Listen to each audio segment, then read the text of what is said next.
Hello friends, welcome to Sri laptop world. So present వచ్చేసి మనం ఒక 4 మోడల్స్ ల్యాప్టాప్స్ వచ్చినాయండి. మనకి ఇవాళ స్టాక్ వచ్చినాయి. సో ఇవేంటంటే మన దగ్గర క్వాంటిటీలో ఉన్నాయి. సో ఇవేంటంటే మనం చాలా బెస్ట్ ప్రైస్కి ఇవ్వబోతున్నాం. ఆల్మోస్ట్ మీకు మనం రెగ్యులర్గా అమ్మే ప్రైస్ కంటే, సో అన్ని స్టోర్లలో రెగ్యులర్గా అమ్మే ప్రైజెస్ కంటే ఒక 5,000 తగ్గించి ఇస్తాం మనం. సో అవి ఏంటంటే మీకు i5 8th generation minimum out side 25,000 అలా ఉంటుంది. సో మన స్టోర్లో ఏంటంటే ప్రజెంట్ వచ్చేసి ఆఫర్లో ఓన్లీ 21,000కే ఇస్తున్నాం.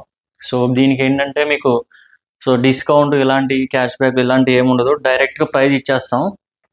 సో ఇలా ఉంటుంది కండిషను. ఇది వచ్చేసి డెల్, ఇది i5 ప్రాసెసర్ అండి. ఇది చాలా స్లిమ్లో ఉంటుంది. ఇది 1 kg ఉంటుంది weight. 5300 model i5 processor 8th generation 8GB RAM 256 SSD అండి ఇది. సో ఇది వచ్చేసి మీకు 8GB 21,000కే ఇస్తున్నాం only i5 8th generation. So ఇది ఛార్జింగ్లో ఉంది. i5 8th జనరేషను ఓన్లీ 21,000కే ఇస్తున్నాం అండి. ఇది కండిషన్ ఎలా ఉంటుంది.